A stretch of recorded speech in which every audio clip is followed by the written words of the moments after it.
Dober večer, cenjene gledalke, spoštovani gledalci. Moje ime je Aljuš Pertinač, vlada Roberta Goloba še ni popolna, je pa že polnoštevilna, vi pa spremljate najbolj politično korektno oddajo slovenskih televizij. Bela Masajka ponovno v elementu. Predsednica državnega zbora Urška Klakočar Zupančič na svoji afriški turneji po Ugandi in Ruandi ponovno navdušuje. Potem, ko je posvojila šimpanzijo, ki so jo po njej tudi poimenovali, sedaj s svojim globokim dekoltejem navdušuje ornitologe. Ja, res ni lahko biti mati dveh otrok, mačke in šimpanza, ter hkrati še po ustavi drugi človek v državi. Je pa prijetno očitno, vsaj za nekatere. Sedaj pa se lotimo 114. oddaje legendarne 6. sezone Faktorja na TV3. Resnica boli, komentarji še bolj. Danes bomo za vas komentirali Francija in Izrael v plamenih. Je zahodnega tipa demokracije res konec?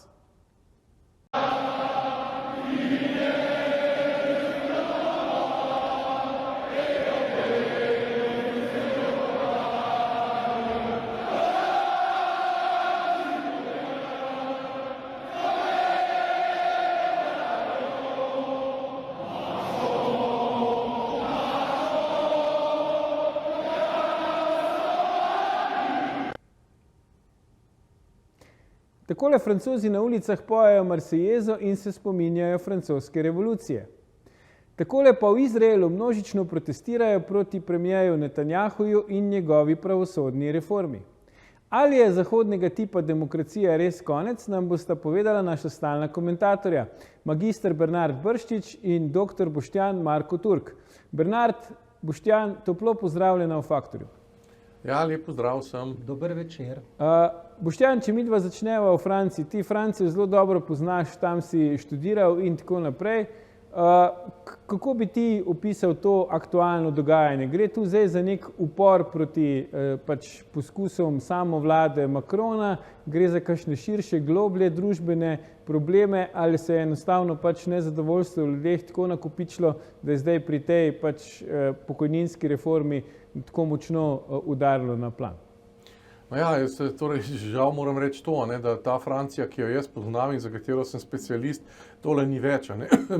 Francija je država, ki v Evropi najhitreje propada. In v tem smislu seveda so te demonstracije zelo pomenljive. Jaz sem vse to v bistvu popisal v svoji knjigi, Vojna za mir, kjer govorim o posledicah eksplozije, ki se je zgodila leta 1968, se pravi tiste revolucije, tako imenovani baby boomeri so takrat prevzeli oblast. To je bila prva generacija, ki ni bila generacija tako imenovane rodovne ali pa družinske genealogije, se pravi ljudje, ki so postavili sebe v središče vsega. In zdaj ta generacija so upokojenci, ki so izvolili Macrona, in generacija, ki seveda je bila to zainteresirana, da oni so oddelali svoje, ampak oni so se lahko upokojili prej. Zdaj pa ta generacija seveda niti najmanj ni, bi rekel, zainteresirana za to, da bi imela zmanjšane dohodke, in zato seveda pritiska na Macrona, da zniža upokojitveno starost, in s tem zagotovi denar v blagajni. In to je pa neverjetno, torej kakšno nezadovoljstvo se v Franciji izraža in na kakšne načine. Ampak to je Francija, recimo, ki je od osrednje figure moje knjige Charles de Gaulle oddaljena že svetlobna leta. Ta regresija, ki se je zgodila v eni generaciji in ključno je pa, se s tem se lahko z Bernardom pogovarjava, v nadaljevanju ključni so pa, jaz starejši, ko postajam, bolj mi je jasno, da največja napaka celotne planetarne kompozicije v drugi polovici 20. stoletja je bil Vatikanski koncil. Kajti tisti, ki je hotel demontirati Evropo, in Evropa je demontirana, Evropa je in zahodna demokracija je v temeljih demontirana in se ne bo, in se brez nekih resnih strukturnih reform oziroma vrnitve k koreninam ne bo pobrala, sem nasprotno. Takile ognji, taka zborovanja bojo samo bolj pogosta. In to se je vse zgodilo tam, tisti, ki je hotel Evropo demontirati, je demontiral najprej njeno sredobežno nosilno silo, to je bilo krščanstvo. In to se je zgodilo na drugem Vatikanskem koncilu v začetku 60. let. In zdaj mi preživljamo, bi rekel, razbiti svet, svet razbite avtoritete, svet razbitih odnosov, svet, kjer se uveljavljajo samo tisti, ki imajo moč in denar brutalno na račun ostalih. Ta svet ne more trajati. Ja. Zdaj, Bernard Macron teče zdaj svoj drugi mandat že, ne? Praktično ves čas njegovega vladanja se sooča z številnimi pač protesti, tudi policijskim nasiljem, ki spremljajo te proteste, vemo, rumeni jopiči, pa zdaj ta nesrečna pokojninska reforma. Ni videti, da bi mu to kaj načelo legitimnost v očeh recimo evropskih inštitucij ali pa njegovih evropskih kolegov, ne? Samo mislimo si lahko, kaj bi se dogajalo, če bi se kaj podobnega dogajalo recimo pri nas ali pa v kakšni Romuniji. Prepričan sem, da pri Golobu bi ravno tako tolerirali uporabo nasilja policije. Francija je v zadnjih letih izjemno nasilna država, po mojem zelo daleč od demokracije. Macron se obnaša kot poblazneli diktator, policijo s pendreki, gumijastimi naboji pošilja na demonstrante. Spomni se leto dni trajajočih protestov rumenih jopičev. To se nadaljuje zdaj ob tej pokojninski reformi, kjer je po mojem sta dve dimenziji. Eno je podaljševanje upokojitvene starosti iz 62 na 64 let in poslabšanja blaginje aktivne in upokojenske generacije v Franciji. Druga stvar je pa, da je bila ta pokojninska reforma sprejeta mimo francoskega parlamenta. Namreč marca je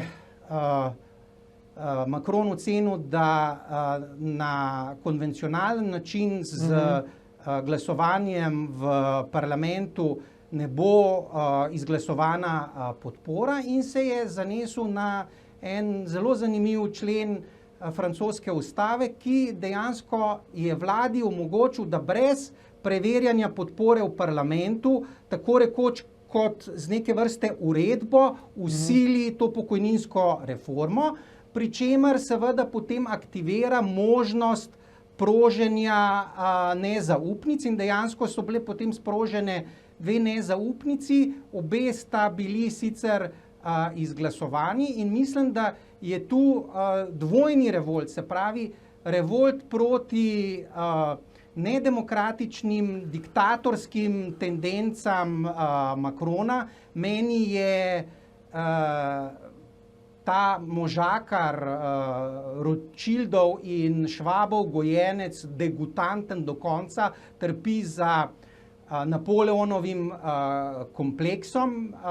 Če želiš njegov psihogram, bi si moral prebrati kakšno knjigo od profesorja Boštjana M. Zupančiča, tipičen prededipalec, in tu se strinjam z implicitno tezo Boštjana, ko pravi, da gre za regresijo ne samo v smislu vrednot in popolnega razkroja zahodne Evrope, ampak tudi voditeljev. Da imamo ta pojav tako imenovanih prededipalcev, psihopatskih narcisoidov, ki praktično delujejo čist brez empatije do navadnih ljudi. Recimo, če si gledal na socialnih omrežjih en posnetek, ki je simptomatičen, ob intervjuju Macrona, naj bi menda bil posestnik ure za 80.000 evrov in jo je med intervjujem, ko se je zavedal, da to ne bo najbolj sprejeto, da se šoperi z tako drago uro, jo je potem nerodno snel. In to je simptom teh odtujenih elit. Zakaj imajo pa podporo v Evropski uniji? Zato, ker prihajajo iz istega hleva, se pravi iz hleva Schwabovega globalističnega hleva, ki deluje proti interesom Francozov, proti interesom Evropejcev, in zato od tu revolt. Se je pa za vprašati po mentalnem stanju Francozov. Imeli so možnost poznati, kdo je Emmanuel Macron v enem mandatu, imeli so možnost izbrati po mojem, veliko boljšo kandidatko Rassemblement National, Marine Le Pen, in očitno nimajo dovolj. Želijo imeti tega zelo slabo kopijo Napoleona in naj ga imajo, naj protestirajo, imeli so možnost voliti alternativo, ampak očitno populistov ne marajo, volijo vedno znova globaliste. Boštjan, na kratko, če lahko predno gremo na oglase, kakšni so odmevi v Franciji na to policijsko nasilje, ki je zdaj postalo že kar stalnica pri njih? Seveda ljudje tega ne morejo sprejeti, ne, mislim, ljudje so revoltirani, pa veste tudi recimo, da si ti, mislim, ljudje, pač, da te zdaj postavijo, da boš delal dlje, ne, s tem, da gledaš tiste, ki so zvolili Macrona, ne, Macrona so zvolili pa točno sedanji upokojenci, ki prejemajo, ne, in to je točno generacija 68, ne, in po drugi strani, ne, to, kar je najbolj frapantno, je, kako se je model zamenjal, ne, De Gaulle je bil oče naroda, ne, Francija je bila pod njim velika, Macron je poročil svojo mamo oziroma svojo učiteljico, ne? In Macron z Napoleonom nima ničesar, razen da mu želi biti podoben. Napoleon je postavil sodobno francosko državo, on je postavil državo, ki še danes prefekture, vse to, kar še danes funkcionira, 200 let je ta sistem zdržal in to je bil najbolj napreden sistem, ki ga je začel Macron s tem, da ukinja prefekte in to podirata, ne? Mislim, Macron ni naredil pa ničesar, razen to je samo še en korak dol, ne? Ker Macron sploh ni Francoz, ne? Macron v tem smislu, ne? Macron je produkt Silicijeve doline in Wall Streeta, svetovnega globalnega kapitala, kjer je pač napravil svoj prvi denar, a ne, in on tudi, ker ne bo več predsednik, da ne bo ostal v Franciji, on bo potoval med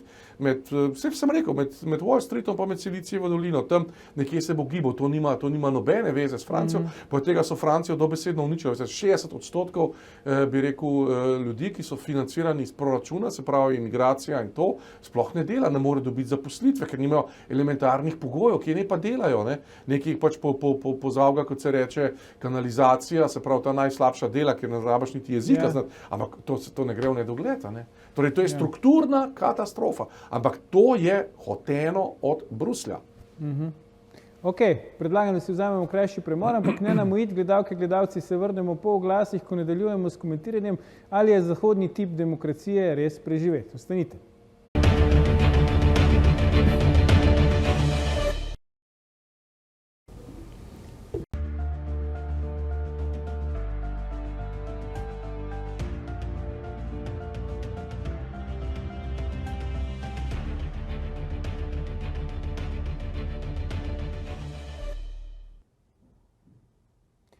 Ponovno pozdravljeni, z nami sta še vedno naša stalna komentatorja Bernard Bršič in Boštjan Marko Turk.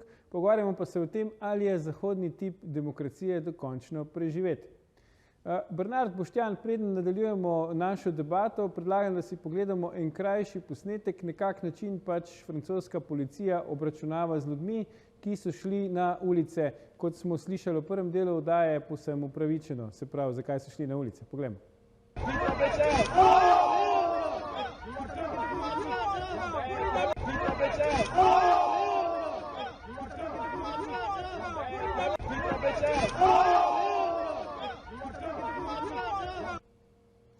Zdaj, Bernard, vemo, ne, v Sloveniji smo malo preveč občutljivi, kar zadeva posredovanje policije, pri nas, če je solzivec, ne, se že vsi križamo, vemo, pač na Zahodu je to praviloma, kadar so kakšne demonstracije, solzivec pa tako naprej, ampak vendarle, ko gledamo te posnetke, kot je tale, ne, pač policist meče žensko po tleh, v bistvu kar tako, nič ni slišati, ne? Nobeden tega ne obsoja, nobeden se ne sprašuje, ali gre za kršitve človekovih pravic, nobena inštitucija, domača, francoska ali pa kakšna evropska ali pa skire druge članice se ne oglasi, tudi v naših medijih ni videti neke širše debate v zvezi s tem. Zdaj, a smo mi postali čist imuni na take prizore ali enostavno, ko ne gre za tiste, ki jih moramo pač nekako po nareku sovražiti, ne, enostavno pogledamo stran?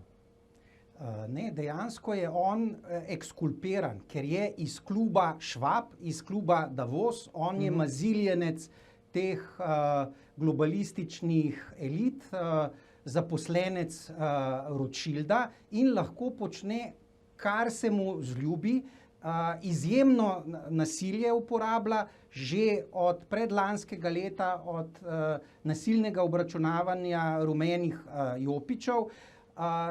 Mainstream mediji so polna usta o nasilju ruskega diktatorja, v narekovajih Vladimirja Vladimiroviča Putina.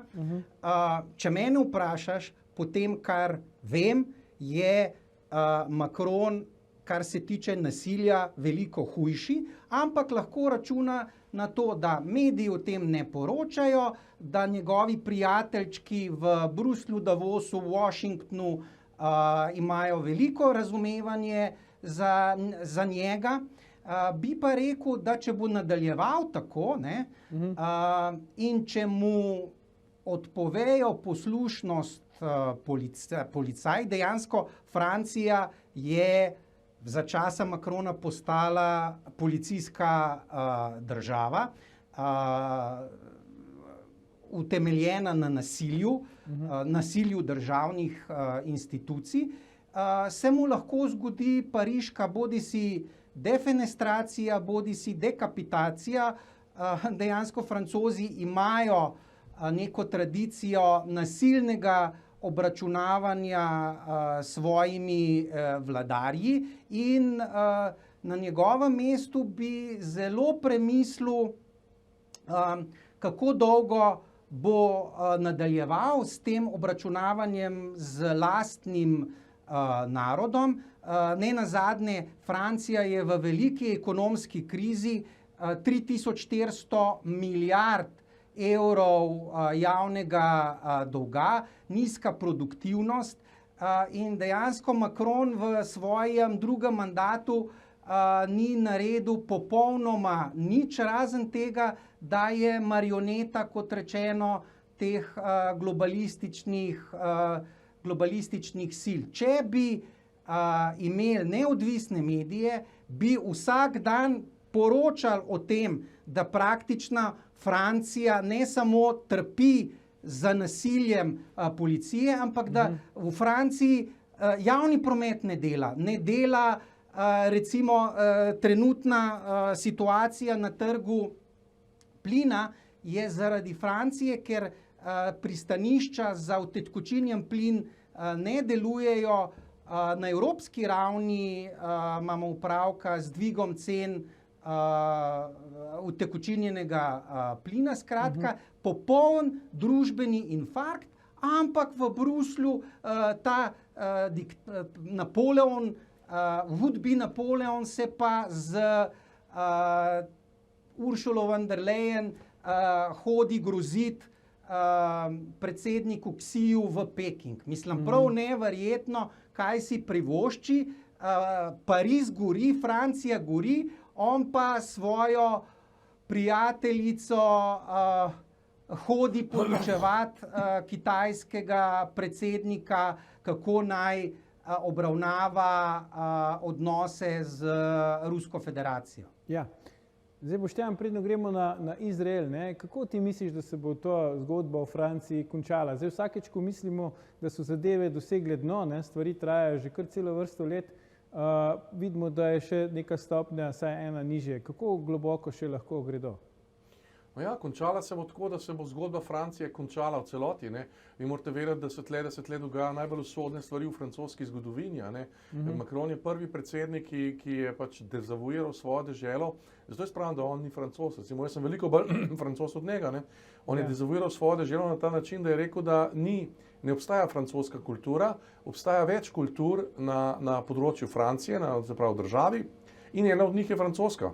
Yeah. Tega in to ima najbolj usodne posledice, ker to pomeni pač odmiranje tega, kar Francijo vzpostavlja kot nekdaj je vzpostavljala, dokler niso te levičarski intelektualci tega zagrabili in to vse, ker to uničevanje, se jaz to pišem v svoji knjigi, to se je začelo z leta 1968, ki so se dva mehanizma poklopila, globalnega svetovnega kapitala in globalno svetovne, bi rekel, marksistične mreže, se pravi marksističnih ideologij, ker gre za, to se dogaja povsod, ne gre za to, da se človeka iztrga iz njegovih zavetij, temeljno zavetje človeka je kulturne narave, je njegova družina, je jezik, je vera, je narod, je nacija, ne, in oni delajo na tem in Macron deluje, če reče, ni več francoske kulture, a ne, je to, veste, kako je to usodno, ne, mislim, to je, tega niti v Sloveniji še nihče ni rekel, a ne, pa imamo pač največjo koncentracijo skrajnih levičarjev na kvadraten meter mislim, da v celotni Evropi, pa tega ni nihče še rekel, Macron je pa to rekel, predsednik republike, ne, in mislim, to je zastrašujoče, najbolj zastrašujoče je pa to, da obstaja neka inercija v Franciji, se pravi ta upokojenski sloj, ki pa je spet, opozarjam, sloj iz leta 68, takrat je stopil na prizorišče, ki ga voli. Macron gladko dobiva volitve, a ne, ljudje očitno še nimajo dovolj, samo ko bo enkrat tam prišlo do tega, da bo imeli ljudje dovolj, bo prepozno. Bo prepozno. Francija gre čist realno v scenarij državljanske vojne. Zato, ker ni več Francija, ker ni več, a veste, če vi v državi nimate več osnovnega konsenza, osnovnega soglasja, da je država, da temelji na francoski naciji, temelji na francoski kulturi, jeziku francoskem, francoskih običajih in tako naprej, potem imate državljansko vojno. Ja, nič kaj lepi obeti. Predlagam, da se zdaj posvetimo še Izraelu. Bernard Boštjan, tam se zdaj dogajajo stvari, na katere nismo bili navajeni, saj ne v preteklosti, ne, se pravi množični ulični protesti pač Izraelcev proti lastni vladi oziroma premierju Netanjahuju. Predlagam, da si zdaj pogledamo en posnetek, kako je Netanjahu pač pod temi silnimi pritiski javnosti, inštitucij in tako naprej napovedal, da bo zelo glasno ali pa sporno sodno reformo začasno zamrznil. Poglejmo. מתוך אחריות לאומית, מתוך הרצון למנוע את הקרע בעם, החלטתי להשהות בהי את הקריאה השנייה והשלישית של החוק במושב הזה של הכנסת, כדי לתת זמן לנסות להגיע לאותה הסכמה רחבה לקראת החקיקה במהלך הכנסת הבאה. Bernard, zdaj, nenavadno je, ne, to, kar se dogaja v Izraelu, nenavadne so pa tudi podrobnosti tega dogajanja, se mi zdi. Ne. Namreč, da obrambni minister nasprotuje pravosodni reformi, pa ga potem premier zamenja, pa to pač dvigne še dodatno revolt med ljudmi, potem, da se vojska oglasi, pa reče, da je Izrael ogrožen in tako naprej. Ne. Potem te množične demonstracije na ulicah in na koncu ta pač Netanjahujev korak nazaj. Dej nam, ti dobro poznaš razmere v Izraelu, dej nam prosim razloži, kaj se v bistvu tam ta hip dogaja. Ja, Izrael, stanje demokratičnih institucij je v zadnjem desetletju se izjemno poslabšalo. Nenazadnje, v zadnjih 5 letih si imel 5 volitev.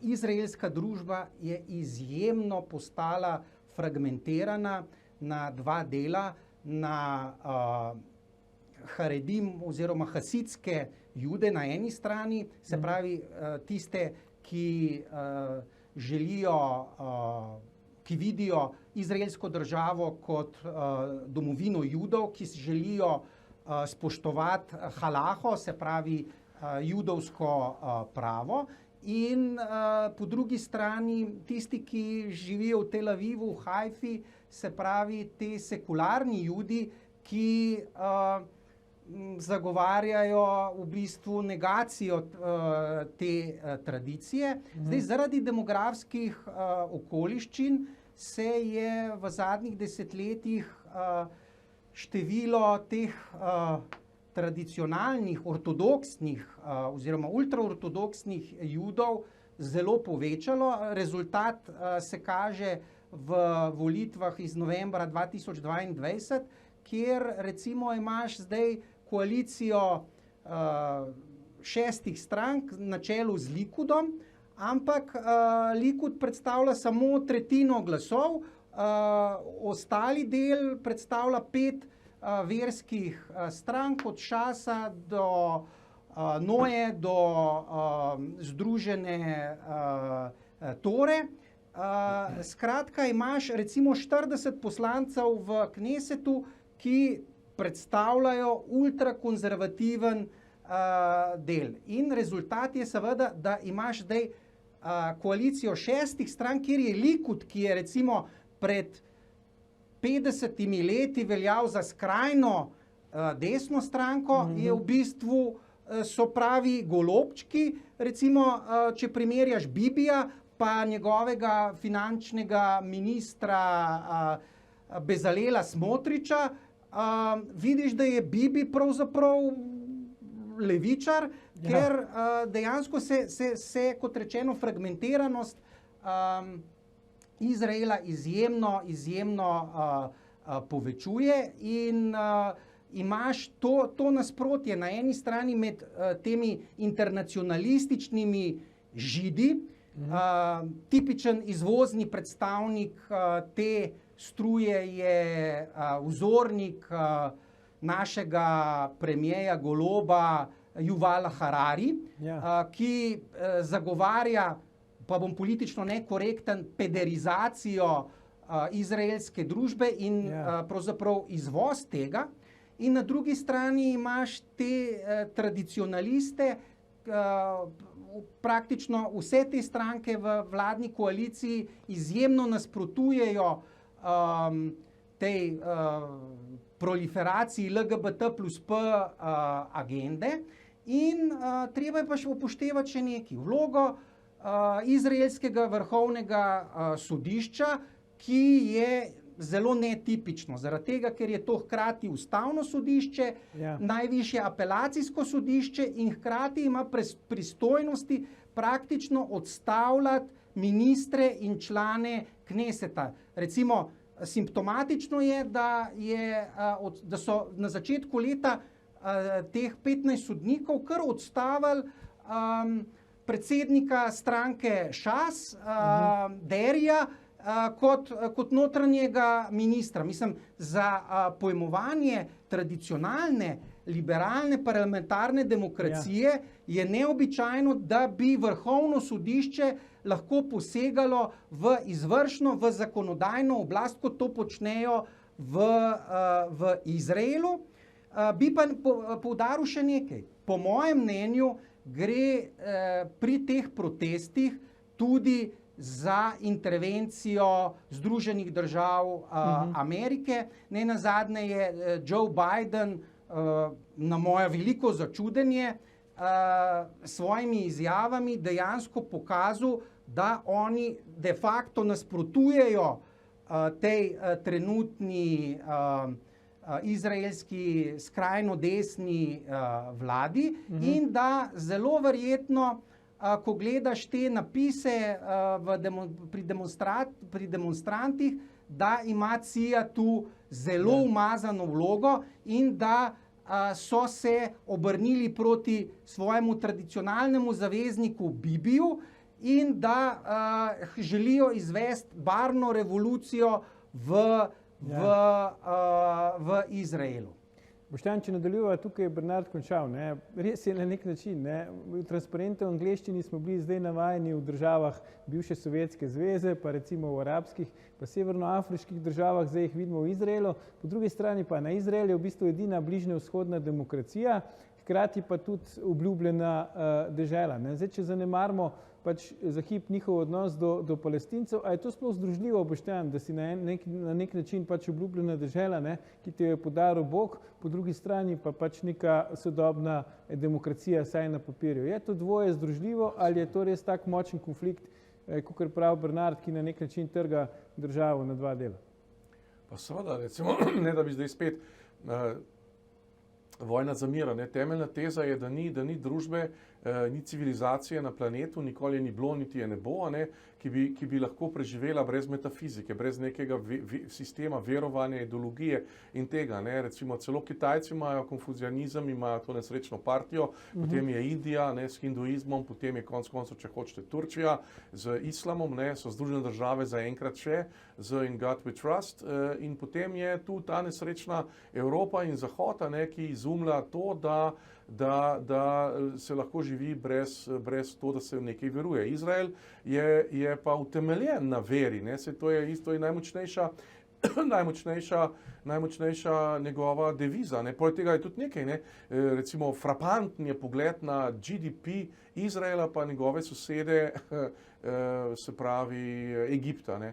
Mislim, da izraelski GDP per capita je tam $50,000, medtem ko egipčanski je pa tam nekje, mislim, da 13.000 ali nekaj takega, skratka, mislim, frapantno, ne.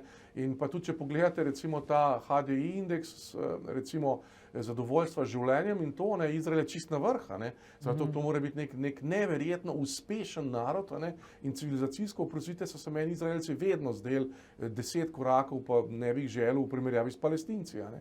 Ker tudi bi rekel, država je njihov teritorij, na njega so se oni najprej naselili, vsa stara zaveza je od tam, ne. In potem so jih Rimljani pregnali in razselili po svetu, ne. In potem so končno dobili svojo državo, ne. Palestinci so prišli tja naknadno, ne.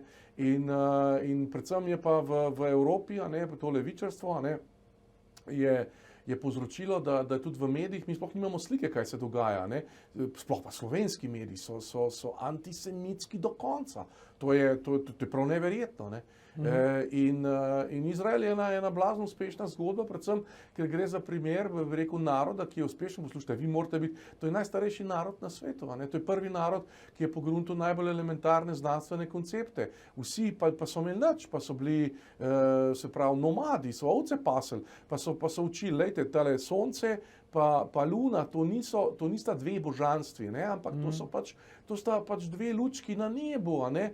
Ni Bog tamle v uni gazeli, pa v tistem, pa gor pa dol. Bog je en sam, ki je transcendenten svetu. Bog ni imanenten svetu, a ne. Pa vsi narodi zraven, Babilon, pa Sirci, pa to so imeli pismouke, pisarje, knjižnice, papiruse, vse to, ampak so bili ti nomadi, ti Izraela, ne, je bil pač enostavno od njih močnejši, intelektualno močnejši. In to je Izrael še danes, ne. Zdaj, nesreča je pa ta, da se del pač te izraelske elite da okužiti svetovnemu globalizmu in nastopa zoper interese Izraela, pri čemer prijemo spet do tega, ne, da Izrael je bil prva država, ki je izgnal tega, bi rekel, kapitalskega prevaranta, a ne, svetovnega formata, ki je naredil neskončno škode, a ne. Veste, koga mislim, ne bom ga rekel, da se spet ne bo kakšna tožba od kje je pojavila, ampak vsak ve, koga mislim, a ne. Tako da tle je problem, seveda na Izrael se vršijo strašni pritiski, samo ker jaz sem prepričan, da Izrael je dobil vse vojne v svoji zgodovini, ampak dobesedno vse, ni dobil ene te, da bi prepoznal pač Kristusa, ne, ampak konec koncev ne more človek, če je kristjan, jaz sem kristjan, nastopati zoper Jude, ker je bil Kristus Jud. Tega pač ne morem, jaz Jude neskončno spoštujem. Ja. No, če smem jaz, pa nisem tak filosemit, ker ne moramo jaz sem pa filosemit ne moramo mimo vloge Judov v komunistični revoluciji, praktično lahko govorimo o pojavu Judev bolševizma in potem se moraš odločiti, ali si filosemit ali si antikomunist. Jaz sem primarno antikomunist in seveda se ne da zanikati dejstva, da je pojav oktobrske revolucije seveda produkt judovske zarote. Če pogledaš, to je res. Če pogledaš, koliko Judov je bilo v prvem politbiroju, v prvem Sovnarkomu, jih je bilo 85%. Vse je dal Stalin likvidirati in nihče. Vse je dal Zinovjev prvi. Kaganovič, ki je povzročil holodomor v Ukrajini, ni bil likvidiran. Vem, da težko sledimo debati, če en čez drugega govorita. Ampak, Bernard, imamo pripravljen tudi posnetek, zdaj ne bomo pokazali, ker je premalo časa do konca oddaje, no?